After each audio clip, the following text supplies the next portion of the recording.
నమస్తే, welcome to clue today news. ప్రభుత్వ ఆసుపత్రుల్లో డాక్టర్లు అందుబాటులో ఉండి మెరుగైన వైద్యం అందించాలని శాసనసభ సభాపతి గడ్డం ప్రసాద్ కుమార్ అన్నారు. శనివారం కలెక్టరేట్లోని సమావేశ మందిరంలో ప్రభుత్వ జనరల్ ఆసుపత్రి అభివృద్ధి కమిటీ సమావేశం నిర్వహించారు.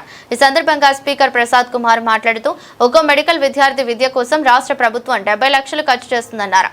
ప్రభుత్వ నియామకాల వల్ల ప్రభుత్వ ఉద్యోగం కల్పించడం జరిగిందని, ఇంత చేసినా ప్రభుత్వానికి మంచి పేరు రావాలంటే వైద్య అధికారులు అంకితభావంతో పనిచేయాలని సభాపతి తెలిపారు. విభాగాల అధిపతులు హైదరాబాద్ నుంచి రోజు వచ్చిపోవడం కాకుండా స్థానికంగా ఉంటే ఎక్కువ సమయం వైద్య సేవలు అందించవచ్చని అన్నారు. మెడికల్ కాలేజీ అందుబాటులో ఉందని, కాలేజీ అధ్యాపకులతో పాటుగా హాస్పిటల్ హెచ్ఓడీలు కూడా తమ అనుభవాలను విద్యార్థులకు నేర్పాలని తెలిపారు. జిల్లా కలెక్టర్ దీపక్ తివారీ మాట్లాడుతూ ఆసుపత్రులకు వచ్చే పేద ప్రజలకు నాణ్యమైన వైద్య సేవలు అందించేందుకు ప్రత్యేక దృష్టి సారించాలన్నారు. జిల్లాలో ఎక్కడా లేని విధంగా కొడంగల్, వికారాబాద్లలో జిల్లా ఆసుపత్రులు ఉన్నాయని, ప్రజలకు మెరుగైన వైద్య సేవలు అందించే అవకాశం ఉందని అన్నారు. ఆసుపత్రుల్లో 100% ప్రసవాలు చేపడుతూ నవజాత శిశువుల మరణాలు తగ్గే విధంగా చర్యలు తీసుకుంటున్నట్లు తెలిపారు.